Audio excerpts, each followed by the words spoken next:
So are patients with hypophosphatasia living in a state of vitamin B6 toxicity? Hey everybody, welcome back to my channel. Today I want to talk about vitamin B6 and hypophosphatasia. And this is something that comes up in the community a lot, the vitamin B6 levels, vitamin B6 toxicity, what does all of this mean? And so I want to dive into vitamin B6 and why it's important in hypophosphatasia, and then also what the current research is talking about when it talks about vitamin B6 toxicity, looking at it in hypophosphatasia patients. So, as I said, this is something that's really, really important to the HPP community, the hypophosphatasia community, and it comes up, like I said, a lot. So, let's talk about vitamin B6 and what the relation to hypophosphatasia is. So, if you're not familiar, vitamin B6, it's an essential vitamin. We have to have it. It's responsible for a lot of things. It's found in the liver and the bone and the muscle. It's found all over the body, right? It's very important. In normal people, you can get what's called vitamin B6 toxicity by taking too many supplements of that.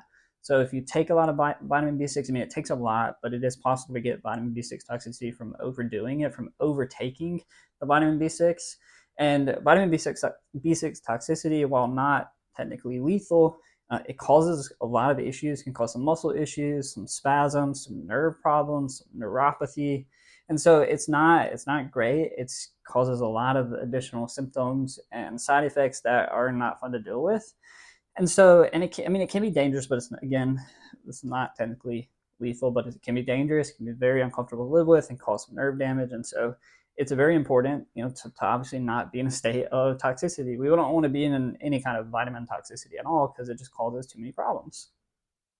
Well, in hypophosphatasia, we typically see vitamin B6 is very elevated. It's not in all hypophosphatasia patients, but the majority of hypophosphatasia patients, when they have their vitamin B6 checked, their levels are very elevated.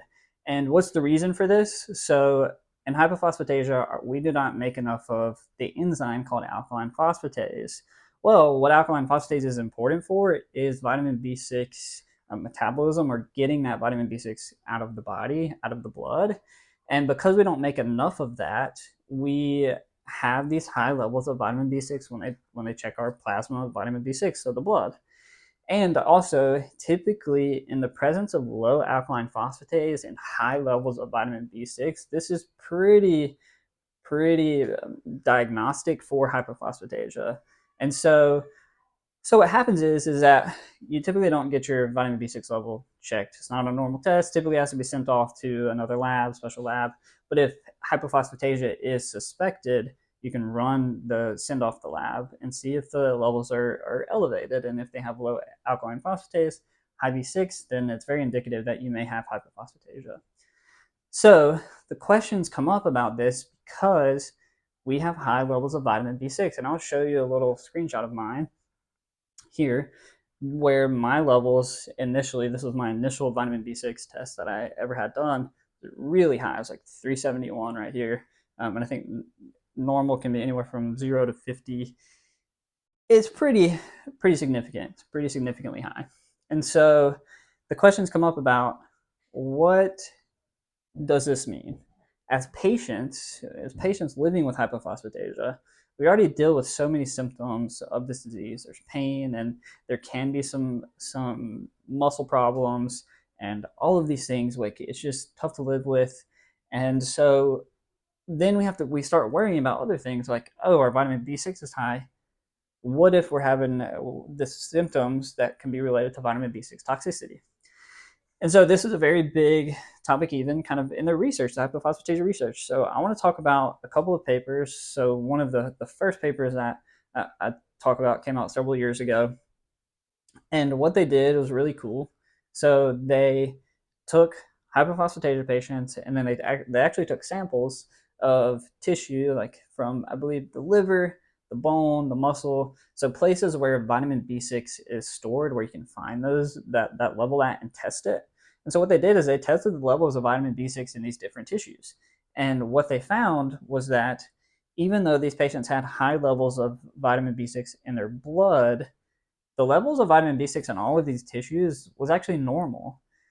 And so they came to the conclusion that even though vitamin B6 in the blood, in the plasma, is pretty markedly elevated in hypophosphatasia patients, that they are not seeming to find evidence of vitamin B6 toxicity in the body. And also, they noted that patients with hypophosphatasia aren't really showing symptoms of vitamin B6 toxicity. It should be pretty prominent. So, for instance, I showed you my levels of vitamin B6, it was very high. And I was not diagnosed until I was 25 years old. And so I had symptoms of this disease from ages birth until I was diagnosed. And I was born with bowed legs and other skeletal abnormalities and broke all kinds of bones and everything before my diagnosis. And we don't know, obviously don't know for sure, but my vitamin B6 levels were most likely that high for quite a long time. I'm sure all of my life my levels were probably elevated because I had hypophosphatasia, even though we didn't know it. And so, even though it was elevated, had to be elevated for at least an extended period of time, however long that may have been, I was not experiencing symptoms of vitamin B6 toxicity. It would have been something that we, at least at that point, by the time I was 25, definitely would have been something that would have triggered some alarms. And although there are a lot of things that should have triggered alarms with me, I believe vitamin B6 toxicity would have been one of those things that they would have caught. And so I was not showing symptoms of that. It never came up. And even thinking about it and thinking back about it, I don't recall any symptoms of vitamin B6 toxicity. And so that tends to be true throughout the case of people with hypophosphatasia, is that weren't really experiencing symptoms of vitamin B6 toxicity. And that's where that research paper concluded, was that it does not seem that patients with HPP have or are living in a state of vitamin B6 toxicity. And I know that can be confusing and kind of goes against a lot of what we as patients kind of think. We think about living with high B6 in our blood, and we have some symptoms, some muscle symptoms that may be related, that we think are related to maybe something like that. And then, there are patients with neuropathies and nerve problems. And I know that that's still kind of being studied. I mean, I had nerve problems. Some of mine was more of calcium deposits around the nerve and the tendons and stuff that kind of constricted my nerves and not necessarily and caused neuropathy, and not necessarily related to something else. But there are patients with neuropathies and things of that nature that could be, that seem to maybe be B6 related. But as of now, the evidence is not really suggesting that that is the case. And so there was another paper that came out in 2022 that looked at this a little deeper. And what they did was they looked at vitamin B6 levels, of course, in hypophosphatasia patients via the blood again. But then they also started looking at different it's a big word, but dephosphorylated kind of versions of B6 in the body. So I do want to read something that from a paper that I'm not going to try to quote here because I don't want to mess it up, and I believe that it should be read. And so it talks about, I'm going to look away a little bit just to read on my computer, but it says, in the phosphorylated forms of vitamin B6 in the diet, so they call that PLP, which is pyridoxine, pyridoxine, and pyridoxamine phosphate. So they call PLP, PNP, and PMP. So PLP, that is basically the form of vitamin B6 in the body. And so they are dephosphorylated. So alkaline phosphatase basically would come in the blood and dephosphorylate this vitamin B6, and it starts clearing it from the body. It breaks it down, basically. And so they looked at the levels of when it is absorbed into the liver, basically. So there's a lot of alkaline phosphatase in the liver. When it absorbs into the liver, the PL, it takes off the P, so PLP goes to PL, and they measured these levels, these PL levels, the PN levels, the PM levels, these different versions of vitamin B6 in the body, right? So after they're what they call dephosphorylated. So PLP goes to PL, And they wanted to look at these different levels because basically, if we had vitamin B6 toxicity in hypophosphatasia, right, that means the PLP, these other forms of vitamin B6 in the body, should also be elevated because they're either not being broken down, right? They're not going from PLP to PL like they should. And so these levels should be elevated if there is vitamin B6 toxicity.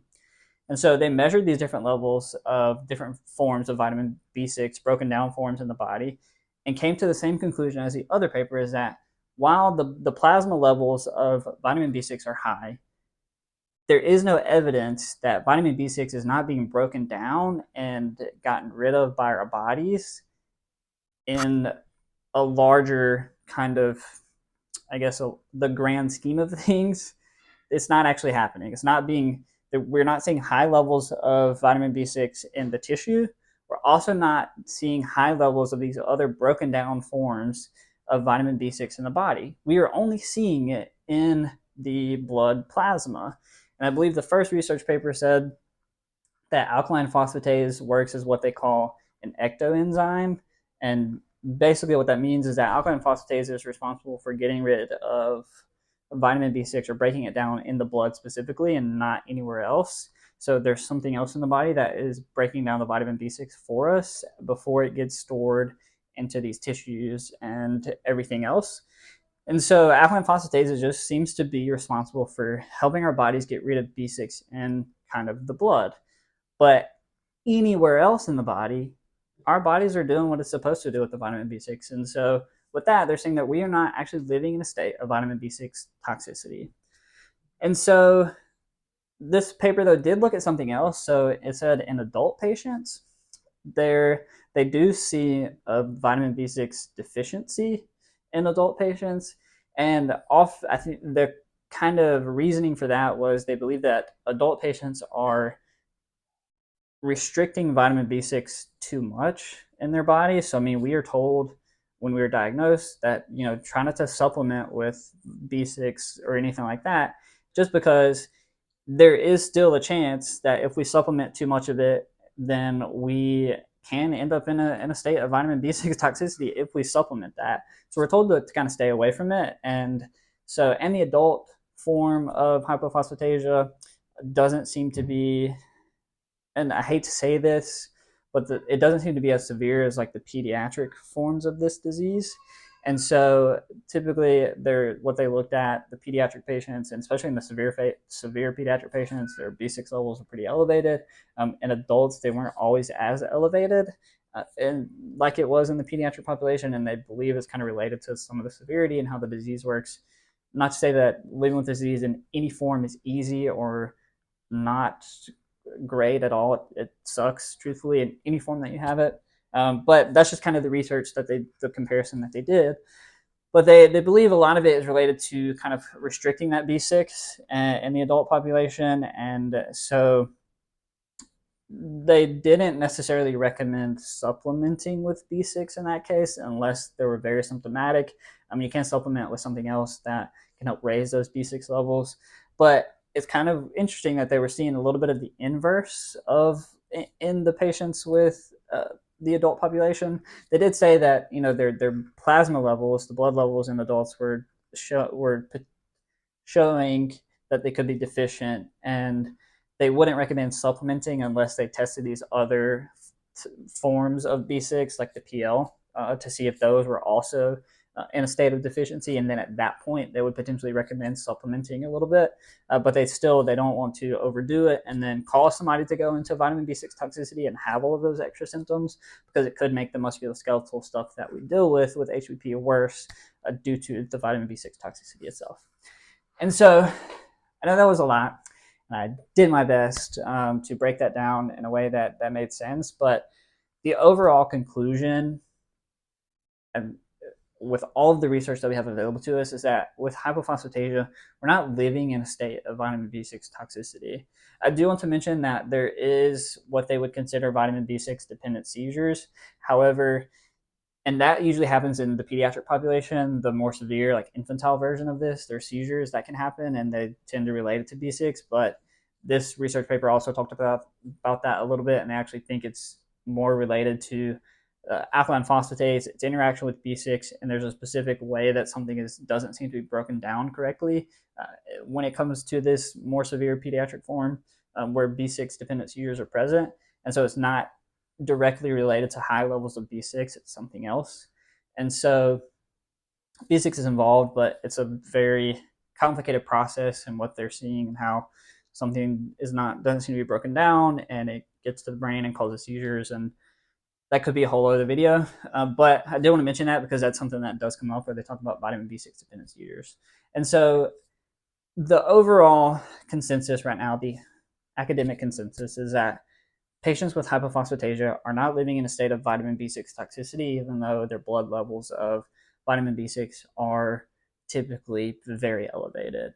And that's good news, right? I mean, I know that there are symptoms that we have that we want answers for, and I don't want to say that eventually we may continue to get, obviously, we will continue to do research on this. I don't want to say that eventually they won't find out that high levels of B6 in the blood may be leading to some other stuff, right? They don't think, as of now, based on the research and the data that we have, that it's giving us this toxicity effect. But I also don't want to say that they will never find out that high levels of B6 aren't causing some kind of symptoms in the body, whether that be some of the nerve stuff or anything like that. I don't want to say that because there's still so much that we can learn and so much that we can do and find out as the science progresses, and as we get, we have the ability to test more things and to do more in-depth research. And so I don't want to make that overall assumption. I just wanted to talk about what the current data and consensus is in relation to vitamin B6 toxicity and hypophosphatasia.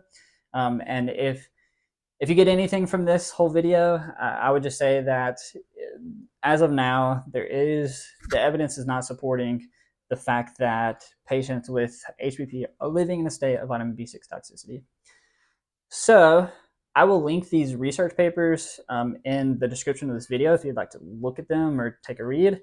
And I will do my best to answer any questions that you may have. I did write an article about this as well that I will put in the description as also if you would like to read that. And that talks similar to this with the exception of the more recent paper. I do want to update it with that. However, thank you for listening. I hope this made sense. I know that it may seem like I rambled a little bit, but I did want to do my best to do the research justice and to read a little bit of what it said and try to break that down for you in a way that made sense. And so I want to do more of this, but this is an important video, I think, for the community, an important topic, and it's something that I think needed to be addressed. So if you have questions, please let me know. If there's any new research about this that you found, please send it my way. And if there are any questions that you think that you have that I can answer, please let me know. I will say I'm not going to know everything. I know very little with what I have, but I do my best to find an answer. So please let me know. And thank you for watching. And I hope you come back for the next video. And if you have any topic suggestions, let me know. To all my followers out there, to my HPP people, my IBD people, thank you for supporting me. Thank you for watching the channel. Please like and subscribe as we continue to fight these battles together and go through life with these chronic illnesses. Again, thank you for joining.